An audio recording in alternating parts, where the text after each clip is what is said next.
took on that matter. I am satisfied myself when I was briefed by the decisions of the Inspector General of Police, and we are fine. And then he has briefed us on the conversations he had with the IBC on the matter. We are satisfied completely with how they resolved the matter, and we believe that is the responsible way of managing these affairs. Let us proceed now to another matter. On the issue of the house of the DPP, again, it applies to what I told you earlier. I don't want to make sideline comments now when a matter as sensitive as that has happened.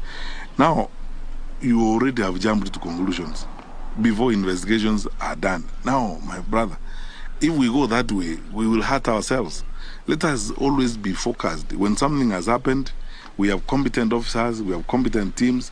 They come up, they investigate the matter, wanachunguza, wanatafuta ukweli mahali huko. Kama kuna ushahidi wa kutosha, mambo fulani yamefanyika, wahusika wanapatikana, alafu wanapelekwa kotini. Tunataka kufuata sheria na tunataka kuishi kisheria vile tunatakiwa kuishi. Sawa? One last question perhaps. Oh.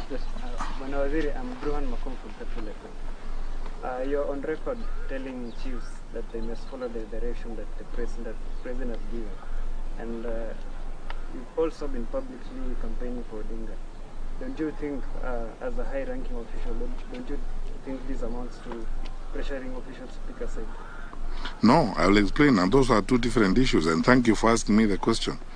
Number one, and I repeat it again, in a society of our kind, and all societies around the world, leadership is organized in the manner in which our leadership is organized. Can you imagine a case where the president says one thing and the minister says another and the inspector general says another? We don't want chaos in our society. In the security sector, when it comes to policy and implementation of government policy, we queue behind the president. That's what I've told chiefs. If the president says 100% transition from primary to secondary, and I want every child in school, how can you not do it in your location when you are a chief and the president has said that? If the president has committed himself, even at the UN, on goals that we must meet on this FGM thing, how can you tell me as a chief that you're not going to go around the villages to fight FGM, because that is what the president has said and that is what national government has committed itself to? So this is what we must do, and I will repeat it again. Now and any time in my life, even when I am not Minister for Interior, I would wish that the next Minister of Interior also lives that way. Organizes the national government infrastructure to queue behind the president and national policy. That is how we manage the country. Because imagine a case where the president says, we are going to work with the Minister of Education to fight examination cheating. Then tomorrow the chiefs say, no, we are not going to do that kind of thing. What kind of country are you going to have? So that is what I meant when I tell chiefs, and I tell them even to this day, on national policy, and when the president takes a decision on the matter and the president spells out a position, I am the first to queue behind my president, and I'm followed by my colleagues. That is how it is going to be, and that is how it should be, for us to have an orderly environment. On the question of elections and campaigns, let's stop pretending about one thing. Even the judges of the High Court, the judges of the Court of Appeal, and the judges of the Supreme Court will vote. But the matters on which they are voting, some of them may come before them.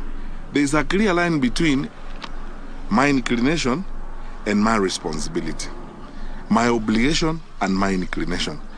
All of us here, the way we are seated here, even my colleagues here, I don't know, some of them are Muslims, they go to the mosque on Friday, others are Catholics, they go to church on Sunday, others are Anglicans, they go to church on Sunday, others like me are Seventh-day Adventists, they go to church on Saturday.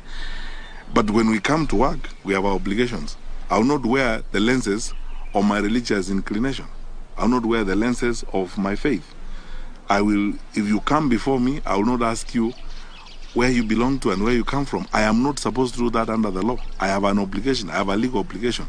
So there must be a line drawn between legal obligations and personal inclinations. To pretend here that people do not have any, even our officers, police officers will vote. They have inclinations. They may have preferences. But they know that when they wake up in the morning and they are wearing kofia, kirauni, na wanabeba bunduki, they are going to work. They are going there to serve every Kenyan. And they will not ask every Kenyan, where did you vote? No, no, no. That's you're not allowed to do. So let us agree on this particular matter. There's a very clear line between obligations and inclinations. And there's nothing wrong with people having, inclinations. That's why we are a democracy.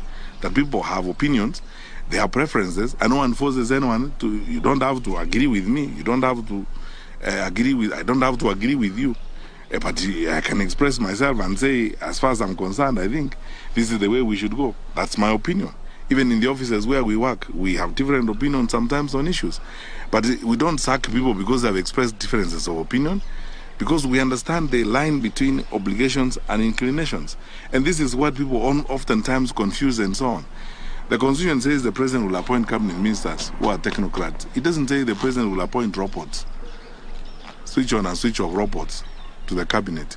In any case, by the way, some of the politicians who are hypocritically parroting that around the country are the same ones who keep saying perhaps we should have ministers who are elected members of parliament who sit in parliament.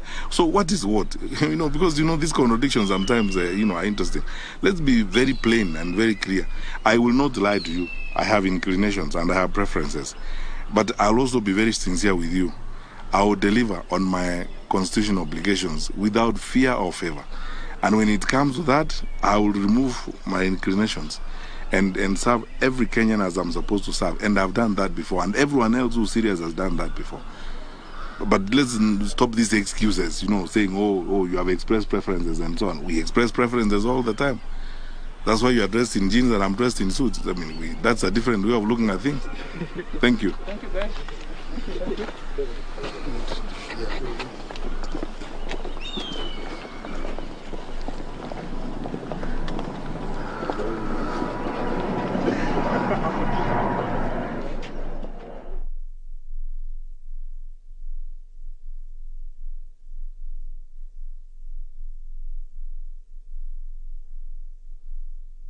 Australia is in intelligence-led decisions based on whims or ordinary things, and we collect information on a regular basis all the time. And we are driven by data. We are intelligence-led in the decisions we make. There's something in the security sector we call a threat profile. Threat profile is when we wake up in the morning, and most of these gentlemen who are standing before you here, we start interactions from as early as sometimes 4 a.m. in the morning or 3, or sometimes depending on what the night has thrown to us, we are awake all night. We look at what are the major threats we are facing as a country, and we start working on them. And we have a threat profile where you look at, Al-Shabaab is now giving us problems, blah, blah, they're targeting this, they're doing this, and so on. Then you go all the way from number 1 to whatever number, as it were. Your deployment and your focus, or if you're going to follow somebody, it is because you believe that in that threat profile they rank very high. I've said this before when I was called to parliament one time. Some of those individuals who are saying that the police are after them or they are threatening them, in the threat profile between number 1 and 500, they are not there. Which means there are people, even a cockroach cannot spend time thinking about, because you see, they are no threat to anybody. They're doing their job as politicians. They are talking. Even what wanaongea. And then talking is not a threat, because you see, that is what they are paid to do. Because if you are a politician, your practice is in kuongea, which means as you talk around, even a lizard passing around is not worried about you. So why should Imbowa deploy police officers after you? You are not a threat to anybody. In fact, if anything, you're only a threat to yourself. You're not a threat to anyone. So I don't understand who those people are who are claiming that their lives are in danger. But anyway, the truth of the matter, and many of them,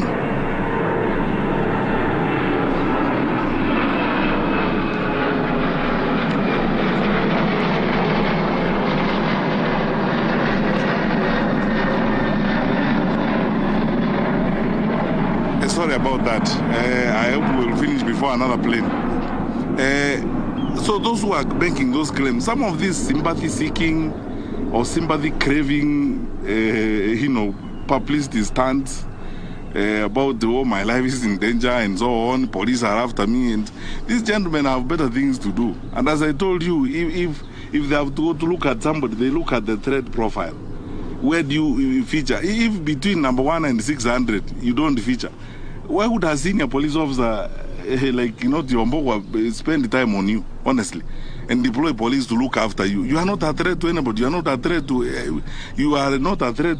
anybody. If anything, you are a threat to yourself. So why would we now say you put police officers behind you and so on? So people keep making all these silly claims around. But anyway, anytime anybody has come up and said, I have a problem, and genuinely there is a problem, The Inspector General has always deployed. In fact, even this morning I was meeting some observers who were asking me, oh, you know, there are political leaders who are saying they need more security. Anyone who has walked up to the Inspector General Police or any of his structures and requested for additional security will get it. And let me repeat it here again today. Wherever you are, Mr. So-and-so, Madam So-and-so, wherever you are, if you feel that you actually need more protection and more security, please walk straight to the police station next to you, talk to the OCS there and report the matter, or look for your sub-county police commander or your county commander, whoever you will meet. We will give you security that you need. It is your right. We will not be doing you a favor. It is your right, and it's our duty to make sure that you are safe. But these other claims that people are making, as I told you, when you look at the threat profile and you discover the person who's claiming that, oh, his life is in danger and we have deployed police vehicles to follow him around, you discover it's somebody who, as I've told you, even a cockroach will not bother to think about for a second time. Waziri, hapa naitwa Boni kutoka Ruto TV. Ningependa kujua shughuli ya upelelezi ya